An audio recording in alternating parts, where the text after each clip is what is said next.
ولا تهنوا ولا تحزنوا وأنتم الأعلون إن كنتم مؤمنين إن يمسسكم قرح فقد مس القوم قرح مثله وتلك الأيام نداولها بين الناس وليعلم الله الذين آمنوا ويتخذ منكم شهداء والله لا يحب الظالمين وليمحص الله الذين آمنوا ويمحق الكافرين أم حسبتم أن تدخلوا الجنة ولما يعلم الله الذين جاهدوا منكم ويعلم الصابرين وَلَقَدْ كُنْتُمْ تَمَنَّوْنَ الْمَوْتَ مِنْ قَبْلِ أَنْ تَلْقَوْهُ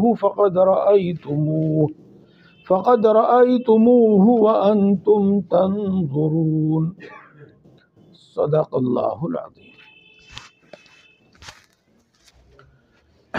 دوستو، یہی مضمون پچھلے ہفتے بھی تھا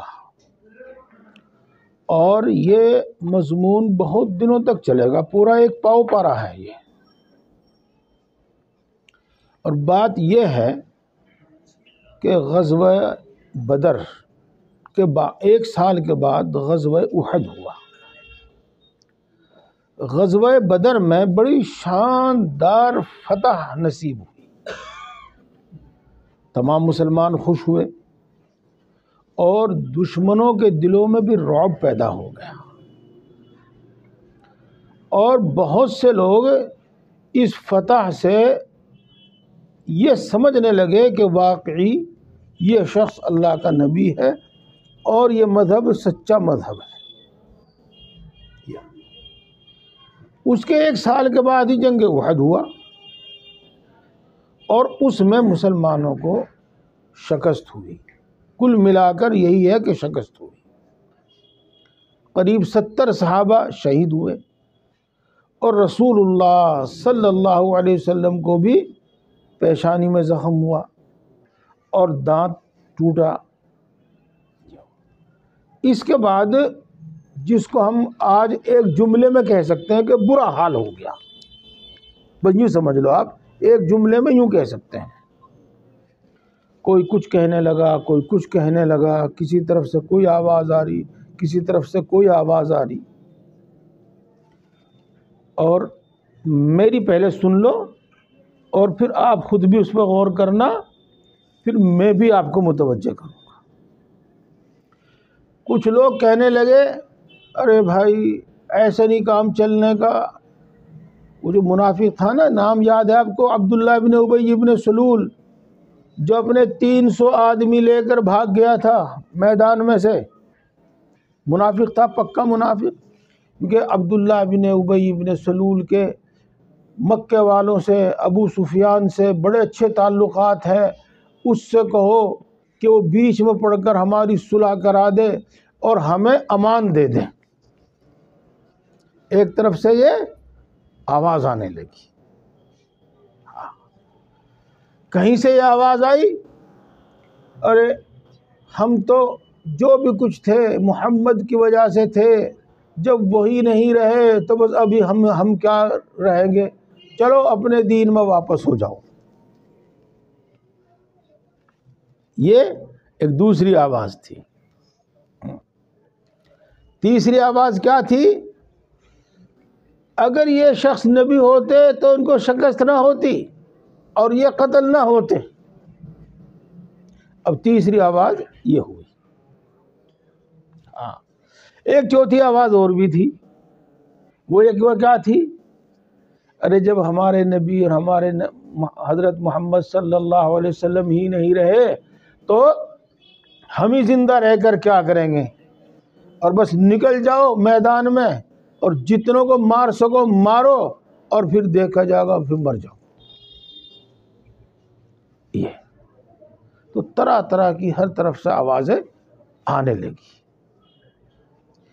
اس میں ایک بڑی بات جو ہر جگہ اپنا اثر دکھاتی ہے کہ یہ افواہ ہے جو کچے پکے لوگ ہوتے ہیں ان کو تو ڈاوا ڈول کر دیتے ہیں، شکوک و شبہات میں مبتلا کرتے ہیں، ڈاوا ڈول کر دیتے ہیں۔ جو پکے لوگ ہوتے ہیں وہ ڈاوا ڈول تو نہیں ہوتے، لیکن وہ ایک الجھن میں پڑ جاتے ہیں کہ اس کو کیا جواب دیں، ہم ان کو اس کا کیا جواب دیں۔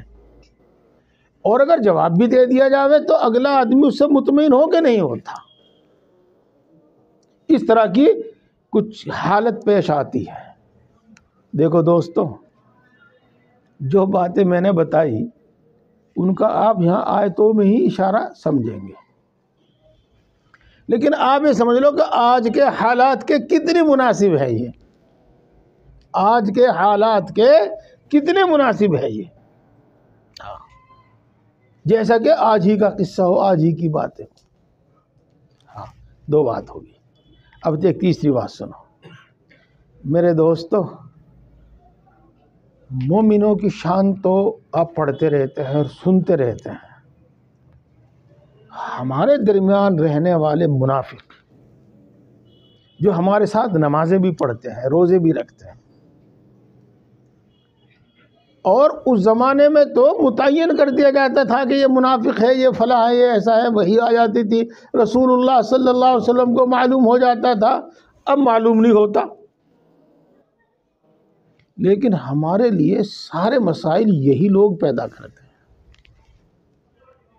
ہمارے لیے تمام مشکلات، تمام مسائل یہی لوگ پیدا کرتے ہیں، جو یا تو پکے واقعی منافق ہیں لیکن علم اللہ کے سوا کسی کو نہیں، یا ان کے اندر منافقوں والی عادت ہے اور پکے مومن نہیں بنے ہو۔ اس واسطے بس میں اتنا کہوں گا کہ کوئی کچھ بھی بول رہا ہو، کسی بھی عہدے پر بیٹھ کر، کتنا بھی بڑا آدمی ہو کر بیٹھ رہا ہو، آپ یہ سمجھ لیجیے گا کہ اس کو دین کی معلومات نہیں ہے، یا یوں سمجھ لو کہ دین اس کے اندر رگ و ریشے میں داخل نہیں ہوا ہے بس، اور اپنی جو بات ہے سچ، حق اور قرآن و حدیث کی جو بات ہے اس پر ثابت قدم رہی ہے، اور کسی بھی حال میں جان تو چلی جائے لیکن ایمان نہ جائے، ایمان نہ جائے، اس لیے کہ جان جانے میں کوئی اتنا بڑا نقصان نہیں ہے، اور ایمان جانے میں بہت بڑا نقصان ہے، شکوک و شبہ سے ایمان چلا جاتا ہے۔ تو بہرحال اس طرح کی جو صورتحال پیدا ہوئی تو اللہ تبارک و تعالیٰ نے بہت ساری آیتیں نازل فرمائیں، اس میں کافروں کے، مشرکوں کے، منافقوں کے جواب بھی دیے گئے، اور پکے سچے مومن جو تھے ان کی تسلی کی گئی، ان کی ڈھارس بنائی گئی، ان کے ہمت اور حوصلہ افزائی کی گئی۔ یہ ایک بات تو یہ ہوگی۔ اس کے بعد میں ابھی ایک بات بتاتا ہوں، پھر ترجمے میں مطلب لگ کے دیر ہو جاوے تو وہ ذہن سے بھی نکل سکتی ہے، سنیو اور آپ دھیان سے سنیو۔ بہت ساری باتیں ایسی ہیں جو نہ کتابوں میں آپ کو ملیں گی، اور نہ ہی آپ کو کوئی عالم، بڑے سے بڑا عالم، بڑے سے بڑے اللہ والا خود مطمئن کر سکے گا آپ کو۔ پتہ نہیں آپ کے دل میں کیا ہے، کس طریقے سے، لیکن اگر ہمارا اور آپ کا تعلق اللہ تبارک و تعالیٰ کی طرف سے ہے، اور اللہ تبارک و تعالیٰ کی طرف تعلق ہمارا بڑھیا مضبوط ہے، اللہ تعالیٰ سے تعلق مضبوط ہے، تو اللہ تبارک و تعالیٰ ہی کی طرف سے ایسے تسلی کے سامان کیے جاتے ہیں، چاہے وہ طبیعت میں ڈال دیے جامیں ہیں، ذہن میں ڈال دیے جامیں ہیں، چاہے وہ خواب میں دکھلا دیے جامیں، چاہے وہ کوئی بات سن کر ہمارا ذہن خود بخود منتقل ہو جاوے۔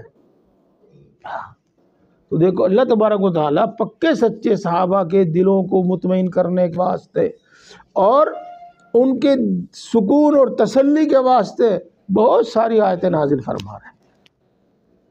تو سب سے پہلے تو یہ حکم فرمایا وَلَا تَهِنُوا، ہمت مت ہارو،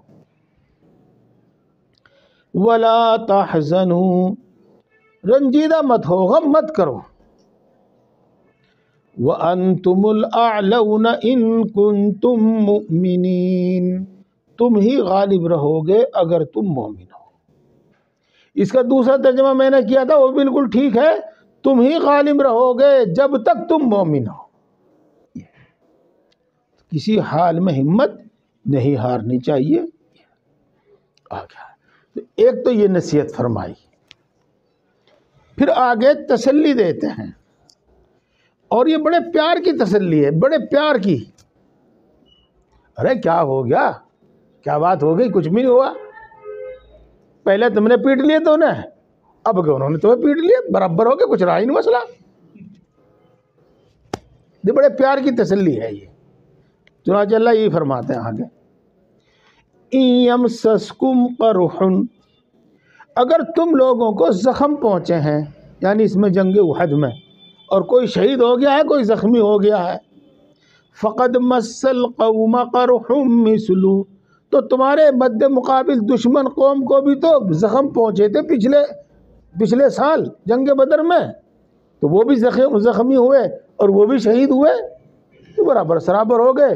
لہذا رنج غم کرنے کی کوئی ضرورت نہیں ہے، لہذا ہمت اور حوصلہ توڑنے کی کوئی ضرورت نہیں ہے. یہ فرمایا. اب اگلا ایک اصول بیان فرماتے ہیں.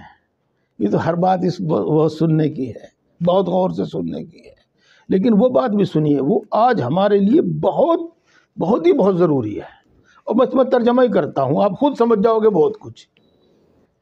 اور ہم زمانے کو لوگوں کے درمیان عدلتے بدلتے رہتے ہیں.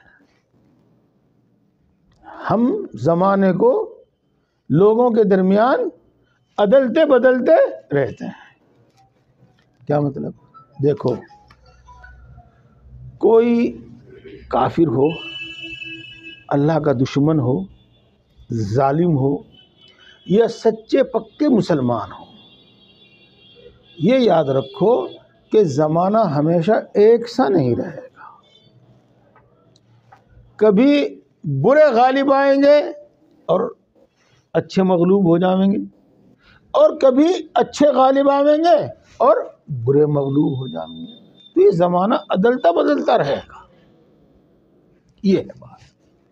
اور انجام اور نتیجہ وہ اچھے لوگوں کے حق میں ہوگا. والعاقبۃ للمتقین بہت جگہ آتا ہے کہ اچھا انجام متقی لوگوں کے واسطے ہوگا. ایک تو اسی پر غور کر لیجیے گا. لہذا جنہوں نے یہاں 1000 سال حکومت کی ہے، اب اگر 100-200 سال سے ان کی حکومت نہیں ہے تو ہمت نہیں توڑنی ہے، اور اپنے دین میں شک و شبہ پیدا نہیں کرنا ہے، اور اپنے پکے سچے علماء جو بالکل مخلص علماء ہیں ان کی باتوں میں ہمیں شک نہیں کرنا ہے، ان کی باتوں سے ہمیں بے اعتمادی نہیں برتنی ہے. وہ تو وہی صحیح بات کہہ رہے ہیں. یہ ہے. اب ایسا کرنے میں اللہ تبارک و تعالیٰ کی کیا مصلحتیں ہیں؟ تو دیکھو، اللہ تبارک و تعالیٰ کی مصلحتوں کو کون جان سکتا ہے؟ جتنی وہ بتا دے اتنا ہی پتہ چل جائے. لیکن اس نے یہاں بہت کچھ بتایا ہے. پہلی بات، وَلِيَعْلَمَ الَّذِينَ آمَنُوا، ایک تو یہ ہے کہ ہمارا دستور ہے عدلتے بدلتے رہتے ہیں ہم، اور دوسرے تاکہ معلوم ہو جاوے تم میں سے کون مومن ہے اور کون مومن نہیں ہے. چنانچہ جب اس قسم کا معاملہ، سختی کا معاملہ آتا تھا تو ان کی باتوں سے، ان کے عمل سے پتہ چل جاتا تھا کہ کون سچے پکے مومن ہیں اور کون کچے ہیں اور کون منافق ہیں. ان کی باتوں سے پتہ چل جاتا تھا. دیکھو، ابھی میں نے کچھ باتیں آپ کو بتائی، دوبارہ میں ان میں سے کیا لوٹاؤں. حضرت انس بن نضر وہ کہتے ہیں کہ کہ بھائی جب حضور صلی اللہ علیہ وسلم نہیں رہے، جب وہ افواہ پھیل گئی تھی نا کہ حضور صلی اللہ علیہ وسلم شہید ہو گئے ہیں نعوذ باللہ، تو انہوں نے کہا کہ جب وہی نہیں تو ہم ہی کیا زندہ رہ کے کریں گے، تو جتنے مارے جا سکے اتنوں کو مارو اور وہ پھر شہید ہو جاؤ گے. وہ تو اس جذبے کے ساتھ باہر نکل گئے. پتہ چل گیا کہ کتنے سچے ہیں اور کتنے اللہ کے رسول سے محبت کرنے والے ہیں. اور کچھ کہنے لگے کہ وہ اپنے دین میں واپس لوٹ جاؤ جو محمد ہی نہیں رہے. تو پتہ چل گیا کہ وہ کون ہے.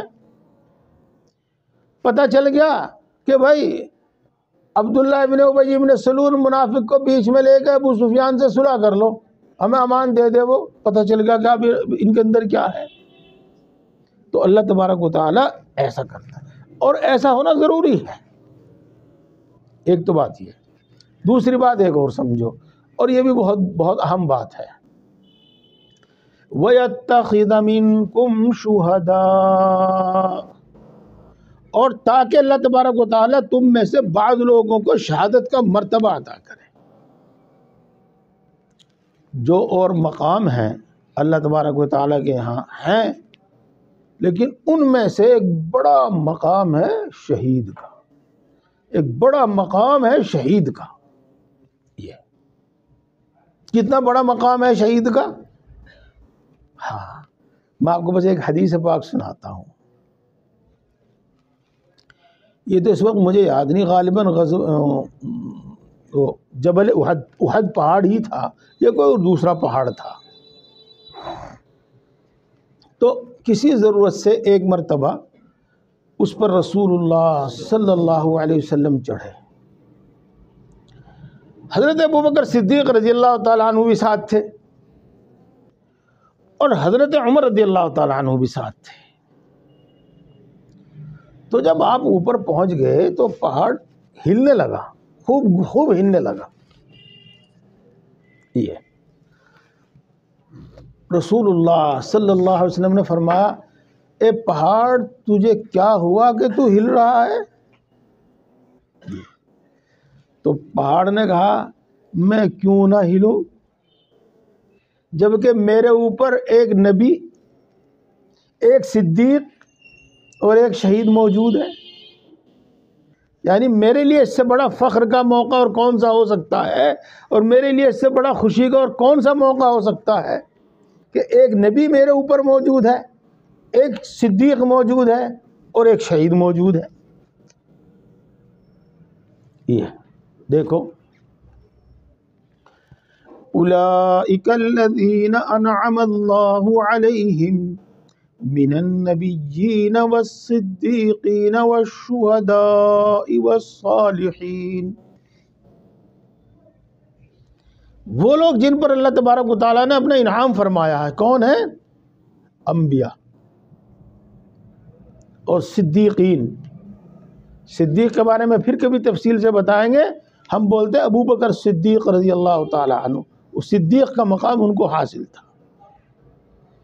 اور وہ لوگ جن پر اللہ تبارک و تعالیٰ نے فرمایا وہ ہے جو شہید ہے، شہید،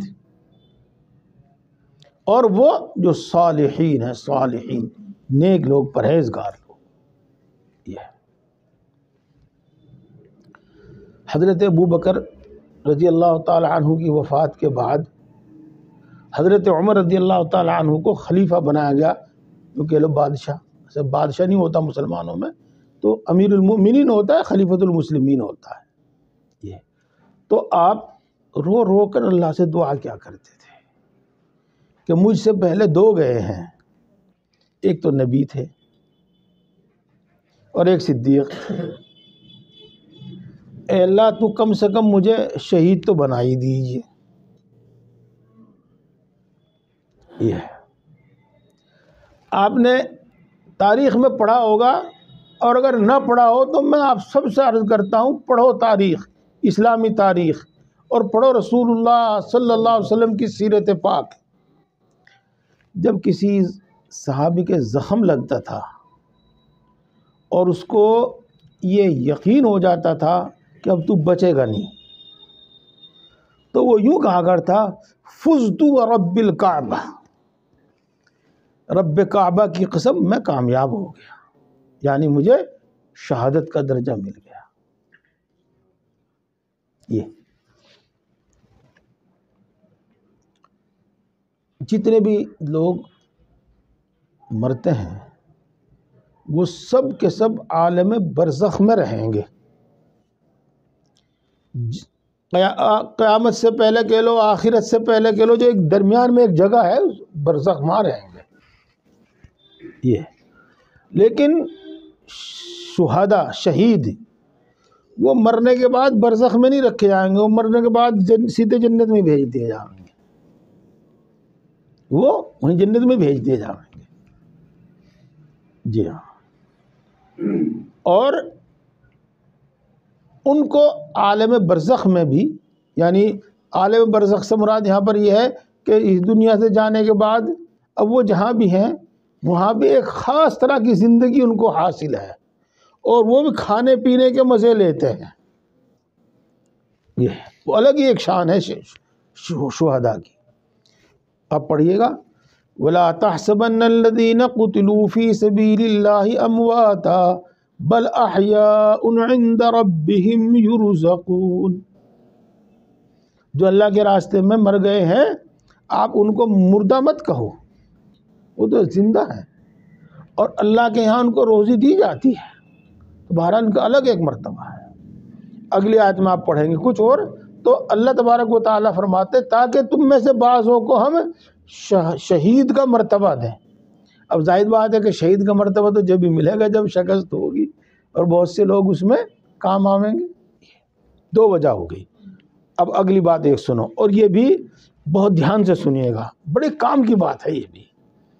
واللہ لا يحب الظالمین، اور اللہ تبارک و تعالیٰ ظالموں کو پسند نہیں کرتا۔ یہی ترجمہ۔ اب میں اس کے مطلب بیان کروں گا۔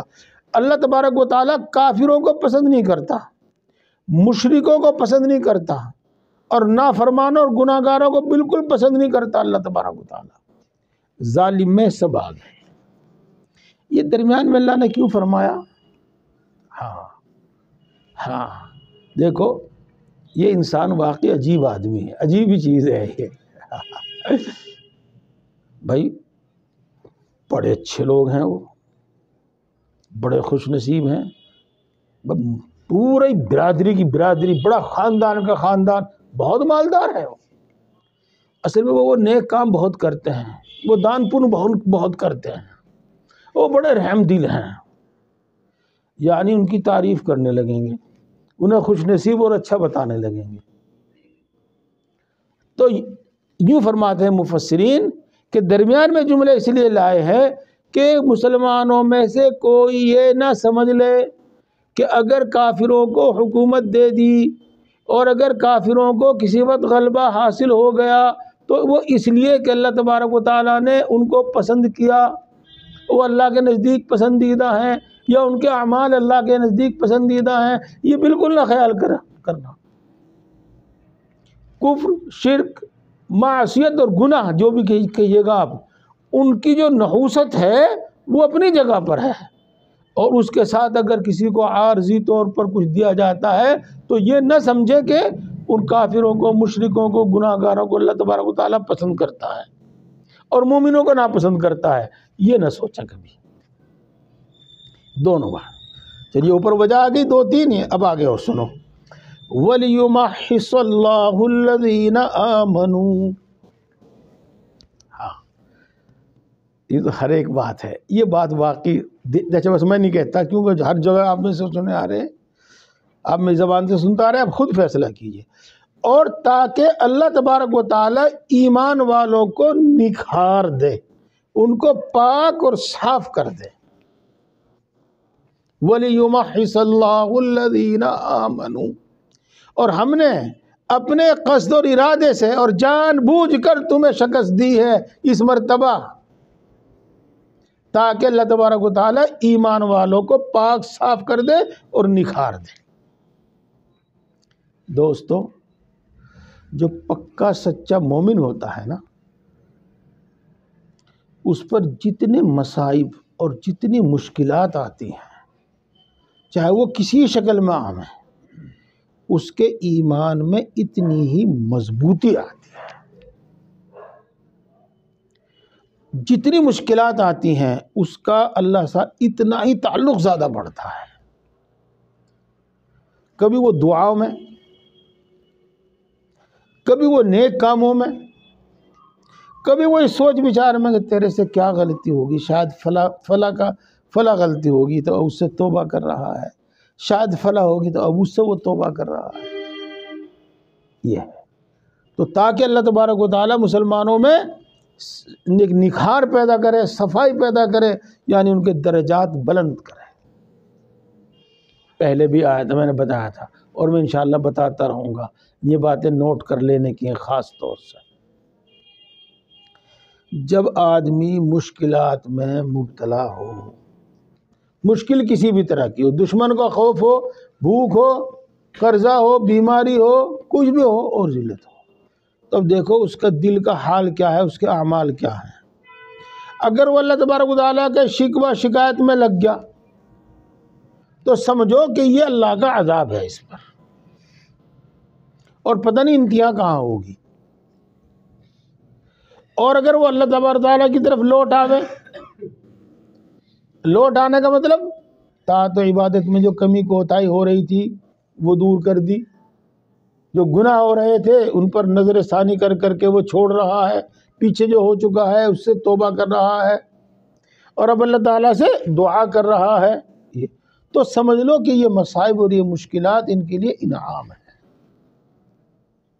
یہ تو اس لیے تمہیں شکست دی جان بوجھ کر ہم نے اس مرتبہ، تاکہ اللہ تبارک و تعالیٰ ایمان والوں کو پاک اور صاف کر دے، ان کو نکھار دے۔ وَيَمْحَقَ الْكَافِرِينَ، یہ بھی دھیان رکھیے، تو ہر جملہ، اور تاکہ اللہ تبارک و تعالیٰ مٹا دے کافروں کو۔ اب دوبارہ سنو پچھلی بات ملا کے، اور ہم نے تمہیں جان بوجھ کر شکست دی ہے اس مرتبہ تاکہ اللہ تعالیٰ کافروں کو مٹا دے۔ اب ان دونوں باتوں میں جوڑ نہیں سمجھ میں آ رہا ہوگا، ہاں ان باتوں میں جوڑ یہ ہے، جب کافر کو غلبہ دیا جائے گا، وہ غالب ہوگا، تو وہ حق کی بڑی مخالفت کرے گا اور حق کو مٹانے پر تل جاوے گا، اور اہل حق کو مٹانے پر تل جاوے گا، اللہ کے گھر ڈھاوے گا، اللہ کی عبادتوں سے روکے گا۔ یہ آج کی بات نہیں ہے، یہ کچھ نہیں ہے، آج کا زمانہ کچھ بھی نہیں میرے دوستو۔ قرآن جب ہم پڑھتے ہیں نا، قرآن پاک، تو یہ بہت کچھ پتہ چلتا رہتا ہے، آپ کو بھی پتہ چل رہا ہے، تو اس کی سرکشی زیادہ ہوگی، اور جتنی اس کی سرکشی ہوگی اتنا اللہ تبارک و تعالیٰ یہاں مجرم ہوگا، اور پھر اللہ تبارک و تعالیٰ سے اکٹھا ہی پکڑ لے گا۔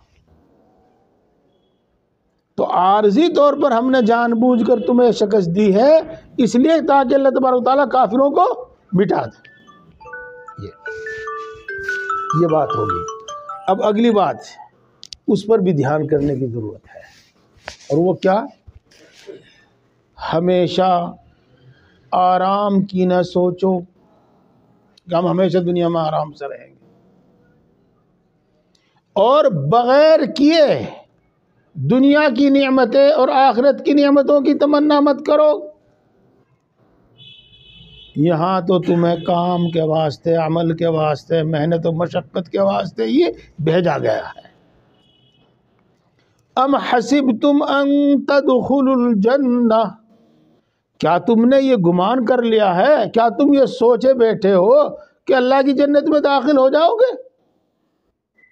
وَلَمَّا يَعْلَمِ اللَّهُ الَّذِينَ جَاهَدُوا مِنْكُمْ، حالانکہ اب تک یہ پتہ نہیں چل سکا ہے کہ تم میں سے کون جہاد کرنے والا ہے، محنت و مشقت اٹھا کرنے والا ہے، اور تم میں سے کون صبر کرنے والا ہے۔ یہ تو مجاہدہ ابھی تم نے نہیں کیا، مشقتیں تم نے نہیں اٹھائی، نہ دین کے لیے اور نہ خود اپنے اعمال کے لیے، نہ دین کو بلند کرنے کے لیے اور نہ خود اپنے اندر دین پیدا کرنے کے لیے تم نے مشقتیں نہیں اٹھائی۔ ہاں مشقتیں اٹھانی پڑیں گی، اور ایسے حالات ضرور آئیں گے جو تم کو ہلا دیں گے اور جن میں تمہیں صبر کرنا پڑے گا۔ اچھا، اگلی بات جو میں بتا رہا تھا وہ اب یہاں آ رہی ہے۔ رسول اللہ صلی اللہ علیہ وسلم نے شہید کے فضائل بیان فرمائے، اور موقع بموقع بیان فرماتے رہتے تھے، تو مومنین کے دلوں میں تمنا پیدا ہوئی شہادت کی، تو وہ اس طرح کا ذکر کرتے تھے کہ اب کہ اگر ہمیں موقع مل گیا تو ہم ایسا کریں گے، ہم ایسا کریں گے، چاہے ہم شہید ہو جائیں ہم ایسا کریں گے، ہم ایسا کریں گے۔ اپنے جوش اور جذبات کا وہ اظہار کیا کرتے تھے۔